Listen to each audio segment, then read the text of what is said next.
Welcome to another episode of VNture podcast, your weekly source of visual novel goodness. I am Amar, and together with Tauros, we shall venture into another discussion about VNs. Buckle up, for this time we tackle another genre in VNs: action. So to start us on the right track, we'll borrow a definition of what is an action genre, straight from VNDB. So VNDB says, this game features elements and themes related to the action genre. Okay, this definition from VNDB links straight to the Wikipedia, so I might as well read that. Not a very good definition. Yeah. It's pretty circular, huh? Yeah, kinda. So let's check what the wiki has to say. Action fiction is the literary genre that includes spy novels, adventure stories, tales of terror in intrigue, close and dagger, and mysteries. This kind of story utilizes suspense, the tension that is built up when the reader wishes to know how the conflict between the protagonist and antagonist is going to be resolved, or what the solution to the puzzle of a thriller is.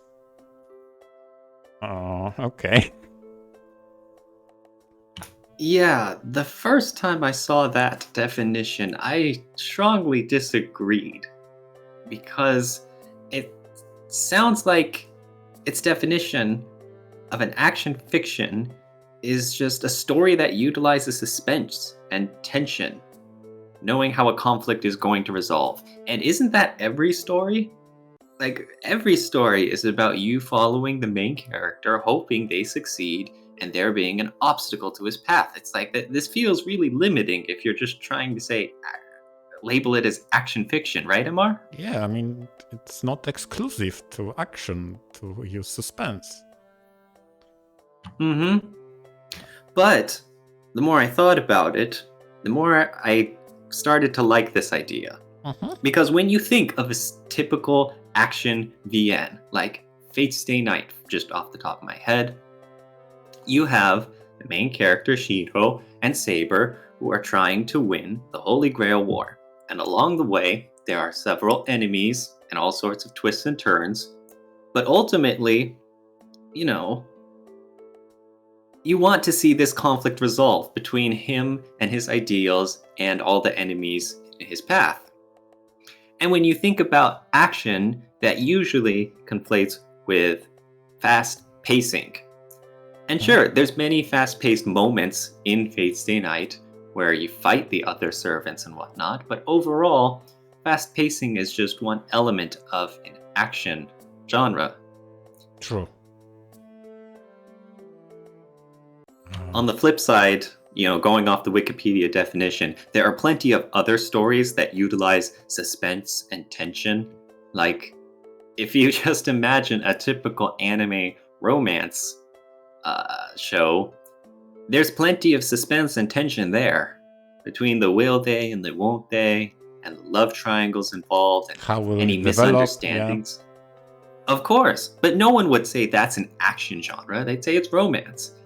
I mean, the elements used in Wikipedia's definition really could be applied to many things. So I'm not entirely sold, but I do like the focus of thinking on the protagonist versus the antagonist and the rising tension along the way. Yeah, exactly. And solution to the puzzle, what they said, well, I think puzzle can be substituted for a problem or a current crisis, for example. But generally, I think it's safe to assume when many people think of an action story, they imagine an external enemy, lots of quick fight scenes, probably, or at least with weapons or gunplay. And it's mostly focused on being a fast-paced story. Yeah. Right? Yes, exactly. There could be a mystery behind it all, but more often than not, it features quite a lot of physical confrontation of some sort. And, in my mind, the perfect example is Fate's Stay Night. It's one of the most iconic visual novels as a battle royale involving summoned famous figures from history and folklore. It's very over the top, and I know many people complain about the rules constantly being broken, which is true. I Yeah. feel like the more you can turn off your head and just enjoy the ride, the more you'll enjoy Fate Stay Night.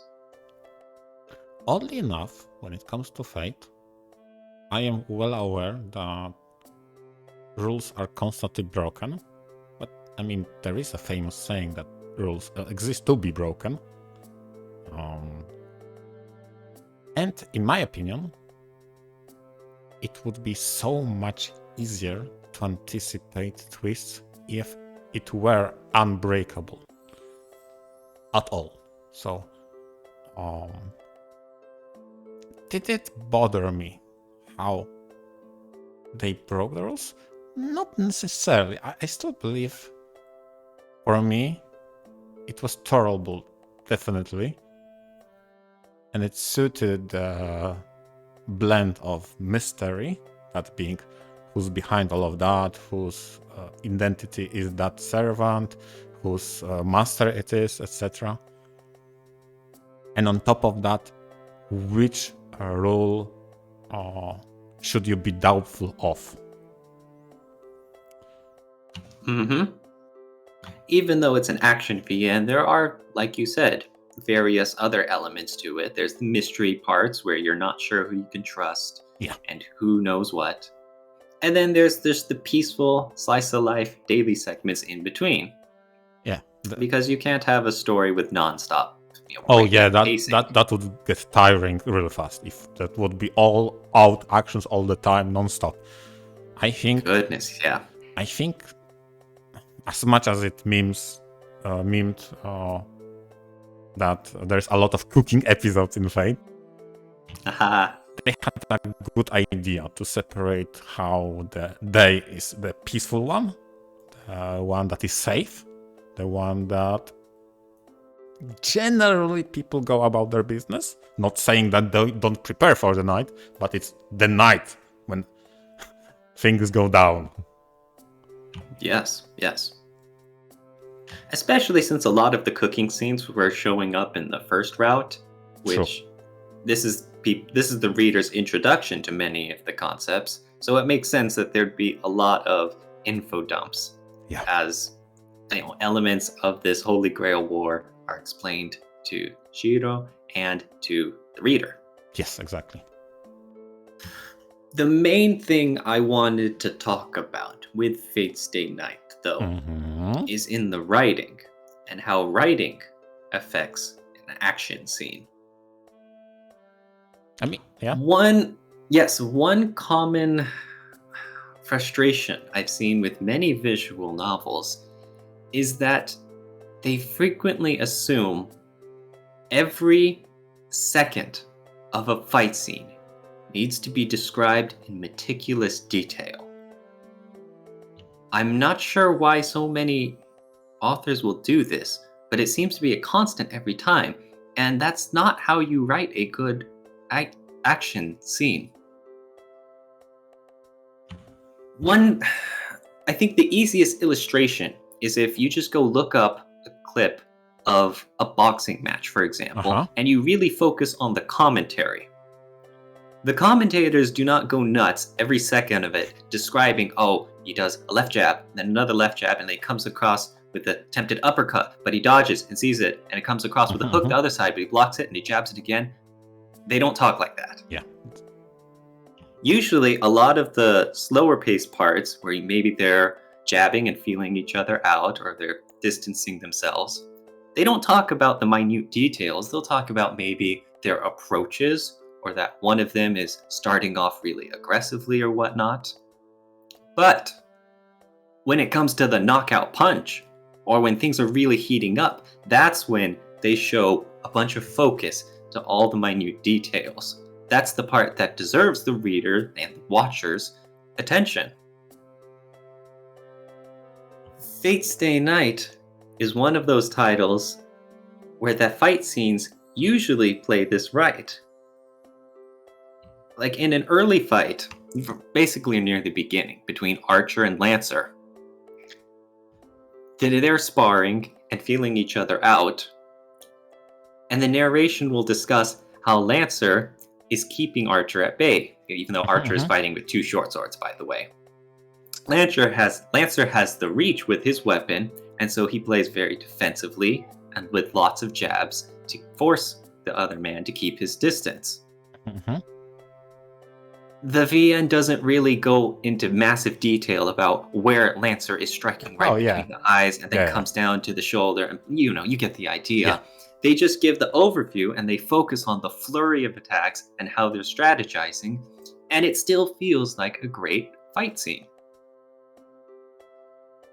This is just one of the things I really appreciate with Fate Stay Night. And several of their other fights are like that too. And then they get down into the excruciating detail when someone unleashes a noble phantasm, for example. Which makes sense. Those are the parts. Yes, those are the parts that deserve the attention, Yeah, exactly. Because 2 things are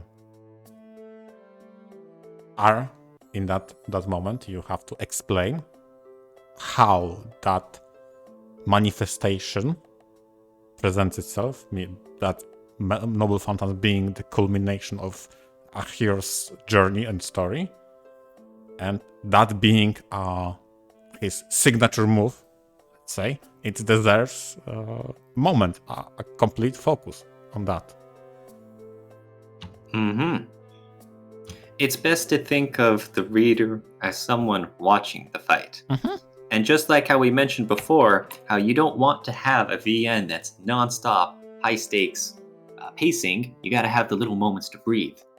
Just like a story, a fight scene should tell its story too, with proper pacing and flow and rhythm. Across that entire example of you speaking about how Fate balances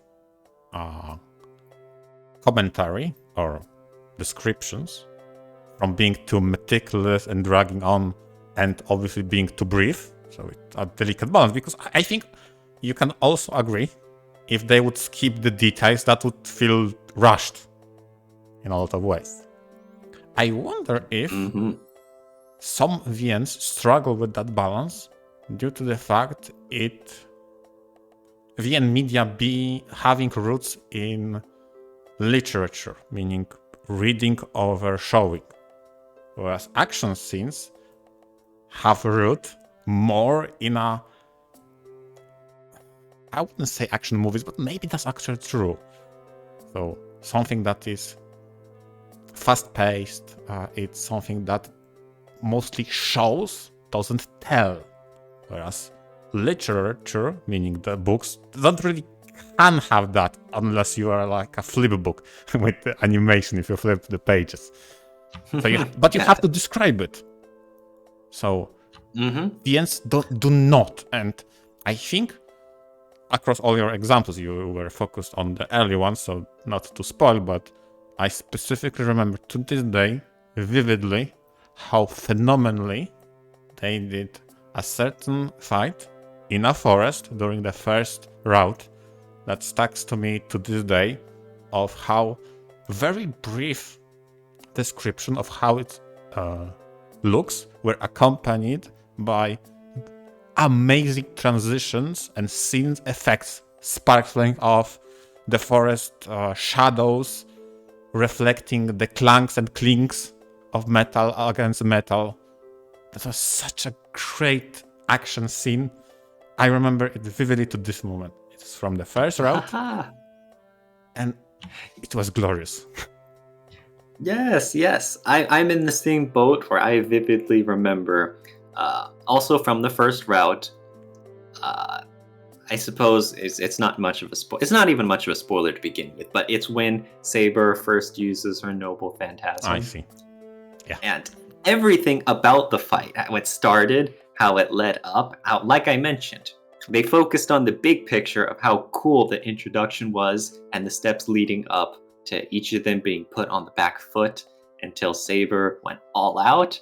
And that's when the VM production values went too, with little animation and the swooping camera panning across and the music. That's the part that they put the most effort to, and that's the part the reader should pay the most attention to. Not to discount the rest of the scene, that was cool as well, but you don't have to go into that much detail. And if I remember correctly, in the original release, when there wasn't the real Tonua version, and again I might be wrong, but I don't believe they had the opening for routes, right? So that scene specifically, what you're describing, that utilized animation, this is the first time you saw the animation, so you did not expect that even. So that was a shocker. The originals did have opening movies, but I think, Huh. yeah, but I mean, as far as a video clip, I'm pretty sure this first part of Saber using her Noble Phantasm was the first time there was like an in-game animated video clip. I see. But I don't want to hog this entire episode talking about Fate Stay Night. There's plenty more that could be described about it being a top-tier action VN in my book. But we gotta move on. Yeah, but before we do that, and this is Oh something... no, we're not gonna move on. No, we're not. It's a bit related to Fate, although Fate is just an example of a larger approach, let's say. And maybe this is why I did not register whether or not there was an opening. I skip openings in VNs. I don't trust the openings of the VNs I'm reading for them not to spoil me, because I deduced too much too fast from openings. Yeah, some of them, it's a crapshoot, really. Some of them are very guarded about what will happen later. Others will just, okay, here's every CG in the route. Oh god, those are the worst. What? Why? Why do you do that? Oh. Probably the best openings and CG shots I remember done that way probably is Muvlov. But I think it's quite famous by now, the story that the creator mortgaged his house to make a good trailer. Or opening, not trailer. Yep, very expensive. Very expensive, but he said, yeah, I want quality. I don't want my CGs from the future go to the opening. That's the opening. That's lazy. Well. But yeah. But all right, without getting too far off topic now. Yeah, okay. Well, fair enough. But again, this is something that I just remembered being the case, that I tend to skip and or use option that is sometimes applied in settings to skip opening cinematics. Okay, fair enough. But with that being said, quite similarly, in some aspects, I brought up an action example of Psychopass, Mandatory Happiness. This is a VN that takes place in a world of Psychopass. One of my favorite themes of this entire series is exploring individualism against a collective. How collective or society in just high-tech and sci-fi fantasy setting could influence how individuals are developed or have opportunities to develop. That's a bit about the setting, but the entire action genre of that title revolves around the police force solving crimes. Which sounds pretty generic until you understand how those crimes manifest and how they are judged at being their psychometric scan and state of mind for the victims and perpetrators. The police force tries to determine who is likely to be a criminal in the very near future, and they try to apprehend them preemptively, right? That's one of the aspects. The other aspect is, if crime is currently ongoing, let's apprehend the criminal, and due to on-site scan of their psyche determine whether or not they are even recoverable for society. That's a very grim topic. Are they no chance in assimilating back to society, so therefore execution is imminent? Or is there chance, given therapy, that they can accommodate back? Probably the grimmest one, and for those who watch the anime, is always the fact that for the criminals, rarely they do get scot-free. But in a lot of cases, also victims don't get a second chance. And that's probably the darkest part of this entire stories and setting. Mm-hmm. Now, this is a visual novel continuation off of an anime series, right? I'm trying to put it into the timeline. I'm not sure if it's continuation, and if it's a continuation, then continuation of what? A season 1, season 2 movies? Because there was quite a lot of anime in Psychopass. Okay, but it was an anime original. Yes, this was an anime original. This is a supplementary story, because unlike how the anime is presented, you follow in a footstep of different protagonists, 2 of them. I mean, I guess you can consider anime also have 2 protagonists. You meet a lot of recurring characters that are familiar for those who know the series. And obviously the curveball is what would be the next paradox, or maybe flaw in case in all the animated series seasons. What is the flaw today? Therefore, what kind of villain did it brought out? Similarly to Fate, it also features it's not truly day and night cycle, but you have a somber moment when you're in the office, when you talk with your buddies from the police force, when you go through the papers, maybe emails, and obviously the other part is you go to the scene of the crime. It's very interesting because just like we described previously when speaking about Fate, at least in my opinion, they have a very good balance of when you are in slow moments, you analyze meticulously, for example, motives, what could happen, what did happen, maybe you have some retrospective, what could have been better. But when it's action, you need snap judgment, quick calls. There is no time to mull over what the color of the paint on the wall is. You need fast response. You are a police force. This is an action. Yes. PN, right? Yes.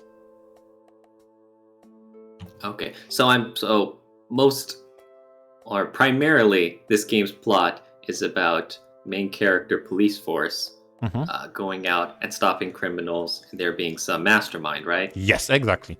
I see. Yes. So, how much did you like the action scenes? I mean, you spoke a lot about its different moods and the setting, but as for the action itself, what do you have to say about those? I have to say they do a really good job on selling the mood. That's very important. Like I mentioned before, you are a police force. It is urgent. You need to make a decision. Are you going through the main doors? Are you sneaking in from behind? If so, how do you divide your team? Who's the best for the job? And what would be the consequence of your action on the psyche of your entire team? Because that is a metric you need to manage. How your team will look like after the fact. Can they take it? Can the assault team storm through the main gate? Would they be okay on that stress? Wouldn't it be better to be safer approach from the back?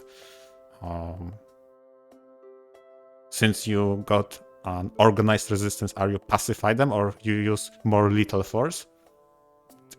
And if you choose one over the other, what would be the consequence for both people affected, meaning those suffering from the force you chose, and those who deal it? Those are not trivial choices. And the mental state dictates how the routes develop. I don't remember precisely how many endings are there. I think it was around 7 with a true end, something like that. And it depends on which protagonist you chose, because you have a choice between 2 protagonists. So this already splits who you more closely follow. So Team A and Team B, let's say. And it branches out from that point from different perspectives, but at some point that is very relevant to the main villain, it goes back together. And depending, again, from the mental state of both characters and whoever you follow right now, what would be the ending and the final conclusion. Again, I'm trying not to go into the detail because obviously I don't want to rob people who want to try the title. What I'm going to say is, for those who like the anime and the settings, yeah, I definitely recommend it. It's a bit of a slow burner at times, because the setting is not easy, especially when they explore those individualism versus a collectivism ideas and what paradox this brings. Those who know the season 1 and season 2 know how deep that can go. And since they have the opportunity to write it in text, sure as hell they did it. Unlike in the anime when they go from the scene to the scene, next. So that... Well, anime does have different limitations than Sure. a visual novel does. Sure, I understand that. Different strengths, too. Obviously, yeah. Did you prefer the action scenes in the visual novel compared to the anime? It's so hard to compare. Yeah, it's so very hard to compare. There is... In anime, even though I try to figure out what is happening and then what will, and to anticipate, ultimately, you don't make a choice. In visual novel, though, you have to. Right. And it kind of, I wouldn't say interrupts the pacing, but you have more breathing room, but also more pressure to pick the right one. Obviously, you can find a guide and not deal with that. At the very least, I try to go blind as much as possible. And in this case, I played blind twice, once for each protagonist. After which I was collecting all the leftover routes and other things. And I think in the moment when you fully immerse yourself in that world, it's gripping. And maybe that's my skew for the dark fantasy genre and those kind of, I would say, tropes. But it really did hit home, especially since it talks about how your life is dictated by a system. That's a very strong theme of this game. Yeah, And series in general. Which one did you like more? Again, I'm The anime or the VN I'm one? trying to buy myself some time to decide. Oh my goodness. I still think anime has a better overall pacing because it knows how to present itself, whereas in VN, I think what you described can happen. That some of the moments that shouldn't have that many descriptions do, and some could be glossed over. very fast. I think in anime does a bit better job on average. So I think I prefer anime, especially the movies were great. Oh, all right, cool, interesting. As far as animes go, there usually isn't as much time spent for description and narration. A lot of times, well, what I feel like, anyways, is that you have the visuals to help carry a scene True, more. exactly.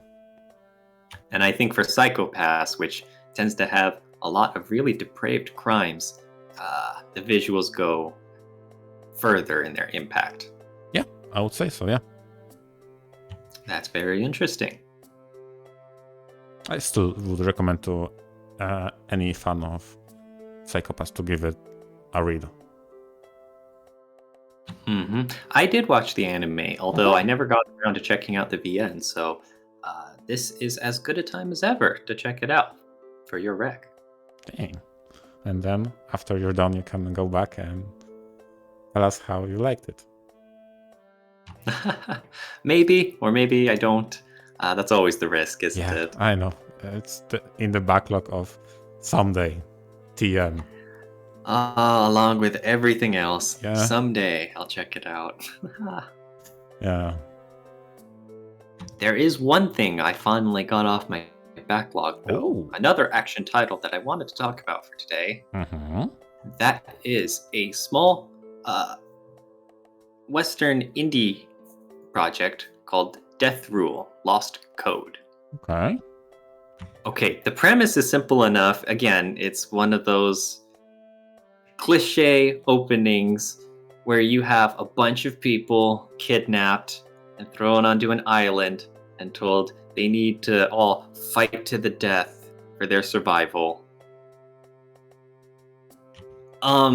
There's a really weird part of it though where like you have that premise, but there were two different writers for this project. And one of them created one route and the other one wrote a different route. And it's the same premise, but they each had their own take on character personalities and backstories and organizational plot and rule. The rules were all generally the same, as were all the character sprites and the names. But it was so weird seeing a visual novel that had two different takes authors took on a premise. I know in visual novels you always have the what ifs, where you can start a route and then you make a different choice and then things spiral completely differently. But these were like two entirely different stories.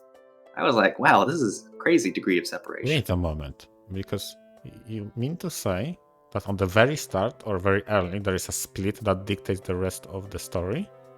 And there isn't even a split. It's entirely two different stories. wait, from the main menu or something like that? From the main menu, yes.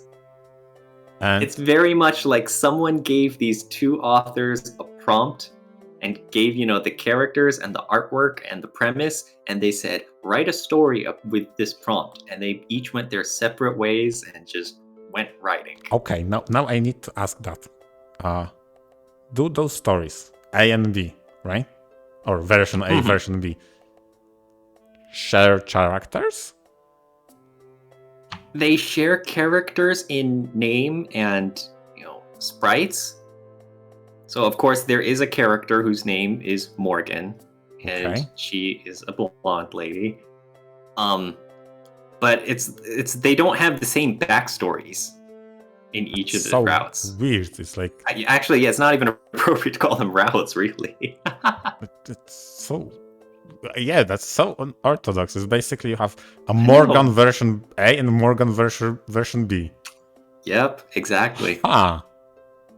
Which is funny because I wanted to point out that in the first one, in Death Rule, every character was like a murderous psychopath. Like the whole point is that all these people got kidnapped and they're thrown together and like the entire island got real adjusted to fighting and killing each other to the death real fast. Okay. And it was jarring. And I wanted to talk about that in reference to today's episode about action, in the sense that the pacing was really whack. Hmm. And all of the characters kind of started running together. I know we were talking about how an action story can't just be high octane, back to back to back to back action scenes. You have to have something else in the middle too, either just downtime or with elements of mystery or slice of life involved. Mm-hmm. And this was one of the reasons that popped in my head was this, I guess you could say Route A for Death Rule Lost Code was what happens when you get nonstop fighting. Huh. It really took away a lot of the impact. It was entertaining in a sense that you just Okay. got to see a whole bunch of, violence as you're watching the main character hoping he's going to survive each encounter. Mm-hmm. Because the other route, Lost Code, was structured a lot more like a story. A lot of the cast members were more fleshed out. They all had different personalities than just Psycho Killer. Okay. And just the fact that they added character relationships made a lot of the fights in this half feel more impactful. Mm-hmm. And I think that's one of the biggest underlying foundational aspects you need in an action story, is that you need a reason for the reader to care. Okay, so if I get that right, the first variant A had people without purpose, or their purpose was just to kill, and they executed that. Whereas in the version B, you introduce characters with actual purpose, so therefore, if any conflict escalates to the level of killing, you understand that something led to them and there was purpose behind that action rather than just, because I'm crazy. Mm-hmm. That's a little bit summarized. Yeah, fair enough. But yeah, of course. But you're on the right track. Huh. And this, So, I mean, overall, this VN was pretty neat. But it was one of the best examples I've ever seen at really contrasting the different styles that two different authors can take. It was really weird seeing this one premise handled differently, and you could directly compare the pros and cons of handling a story in different aspects. I mean, I can't still wrap my head around the concept of having two separate writers have such a divergence on characters to the point of basically rewriting them completely. Yes. Off the top of my head, I don't want to, don't quote me on this. I think what happened was they were both partnered up to work on this, but then they ran into creative differences, and that's how they worked it out. Instead of the usual creative differences, breaking up a project, typically, someone leaves and one person just has control over the project. This one, they just said, well, if you think your idea is so great, why don't you write it? Well, okay, yeah, I will. And you can write yours. Mine will be better. I was like, no, mine will be better. How do you rate such a game? It was very weird. I mean, you have to take both of them into account. They're both part of the whole. Just like if you have a VN with different character routes, and some of them suck, and some of them are fantastic. Yeah. You gotta judge the thing together. Yes, exactly. You may... But man, this was so unique, yeah. Yeah, you may say that some the outstanding moments could outweigh the dull moments. So, for example, if you really liked a particular character, maybe you could tolerate having two just boring routes, maybe. But here, when those even characters don't reflect themselves across variants, I don't even say routes anymore. It's so bizarre. I mean, the best example I know, and probably the most famous from the VNs I know, that supports two scenario writers on a VN is probably the Euphoria one. And then that there's one specific route that feels so much different than the others and is actually written by a different person, but they did stick to the characters at the very least, as much and as closely as possible. I haven't read Euphoria, but I'm Sure. aware that it happened the same in Rewrite too. Oh, A whole bunch of routes were written by different famous authors. And I mean, that was one point of criticism about Rewrite, was that it felt very strange how there were inconsistencies in like the main character's power level and general tone of the stories. uh-huh. But anyways, Death Rule Lost Code was still pretty fun. It was enjoyable, and at the very least, its uniqueness really set it apart Fair from many enough. other indie Western titles I've read. So I enjoyed it. I did. I Huh. liked it. That's a very wholesome conclusion. Oh, definitely. I feared your result might actually not be such a positive one, but okay. If it's still enjoyable, I guess it's just a bit odd.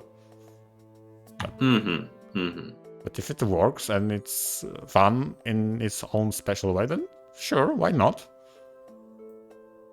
Not everything has to be formulaic all the time.